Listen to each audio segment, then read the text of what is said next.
पानी पीना वो टूणे पुणे करता आंटा उगते कोई हालांकि डरते तो कोई हम इन टूणा से इनकलाब जिंदाबाद आवाज दो।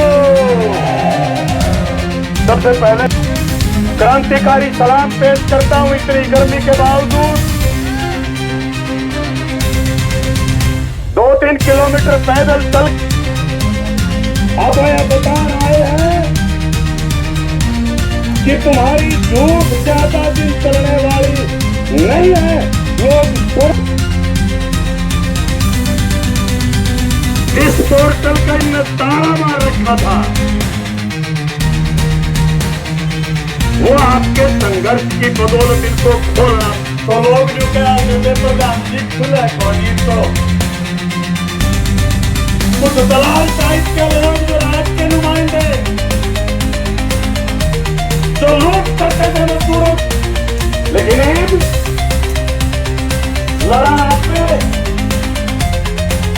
धूप में, गर्मी में, बारिश में, ठंड में लाल से क्या हो जाते हैं।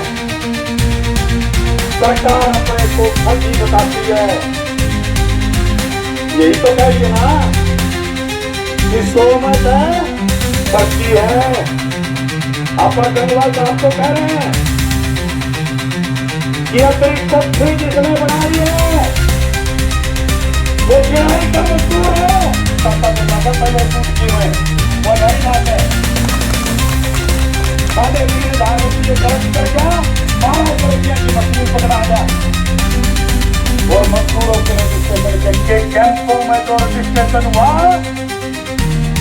ये हरियाणा की सरकार के ये वो फर्जी है भाई, हम उसको फर्जी तो विचारमत है। पूरे हरियाणा में संयुक्त निर्माण मजदूर मोर्चा बना है। उस मजदूर मोर्चे के नीचे पूरे हरियाणा में जिला लेवल के प्रोटेस्ट हो रहे हैं। उसी कड़ी में आज हिसार जिला का निर्माण मजदूर प्रदर्शन कर रहे हैं। हम एक हफ्ते पहले रणवीर गंगवा को ज्ञापन दे के गए थे इस मजदूरों की समस्याओं को लेकर के। जिस तरीके से ने पिछले दिनों वेरिफिकेशन की, उस वेरिफिकेशन में बड़े स्तर पर एक्चुअल मजदूरों के रजिस्ट्रेशन रिजेक्ट हुए। तो हमारा उसमें लगातार मांग उठाई है हमने कि भी जिन लोगों के आपने एक्चुअल मजदूरों के रजिस्ट्रेशन रिजेक्ट कर दिए, जो एक्चुअल मजदूर हैं, निर्माण में काम करने वाले मजदूर, आपकी वेरिफिकेशन गलत तरीके से की गई है, उन मजदूरों की दोबारा से वेरिफिकेशन की जाए। आपको उससे कोई डॉक्यूमेंट लेना है, एफिडेविट लेना है या सरपंच से कुछ लिखवाना है, वो तमाम चीज़ें वो मजदूर पूरी करेगा, लेकिन उसको बहाल किया जाए। इन्होंने कह रहे हैं कि वो नया पंजीकरण के प्रोसेस से आए। नया पंजीकरण के प्रोसेस से आना इतना आसान नहीं है। 15-16 वर्षों में ये रजिस्ट्रेशन इतनी संख्या में आया है और इतनी बड़ा रजिस्ट्रेशन जो रिजेक्ट जिस तरीके से 5.5 लाख के आसपास हरियाणा में रिजेक्ट किया है, तो ये कोई आने वाली 4-5 सालों में भी बहाल नहीं होगा जिस तरीके से ये रिजेक्ट किया गया पंजीकरण है। दूसरा हमारा ये कहना है कि जो पिछले जिनकी स्कॉलरशिप है, चाहे कन्यादान का अप्लाई था, चाहे कोई मातृत्व पितृत्व तो लाभ जिनके लोगों के अप्लाई थे, वो तमाम लाभ इन्होंने ख़त्म कर दिए कि भी वो लाभ नहीं मिलेंगे और पिछले साल पिछले साल का कोई लाभ आपको मिलेगा नहीं, नए सिरे से अप्लाई करो। तो ये कैसे आप किसी का कन्यादान है, चाहे किसी का स्कॉलरशिप आप कैसे रिजेक्ट कर सकते हैं? उसका अधिकार है, उसका बोर्ड है मजदूरों का, सरकार का भी कोई उसमें बजट नहीं है। ये तो हाईवे, फ्लाईओवर, शहर और आम लोग जो बिल्डिंग बनाते हैं उनका पैसा है इस बोर्ड में। और इस बात को लेके है कि निर्माण में जो मजदूर काम करता है, जो इस दुनिया और दुल्हन की तरह सजाता है, उस मजदूर की सुरक्षा की गारंटी इस बोर्ड की हो।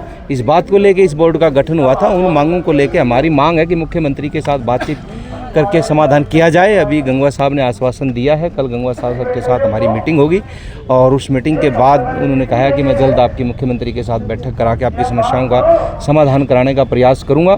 तो जिम्मेदारी एक तरीके से मंत्री रणवीर गंगवा ने ली है, तो वो आने वाला समय बताएगा कि जो मजदूरों की एक्चुअल मांगे हैं वो समाधान होता है या क्या होता है। वो चीज़ें सब गर्म में है। प्रदर्शन किया है किसका? आज हिसार डीसी कार्यालय पर हम इकट्ठे हुए थे और हिसार डीसी कार्यालय से जुलूस के माध्यम से यहाँ गंगवा साहब की कोठी पर आए हैं तमाम मजदूर प्रदर्शन के माध्यम से। मेरा नाम कॉमरेड मनोज कुमार है, भवन निर्माण कामगार यूनियन का राज्य का अध्यक्ष।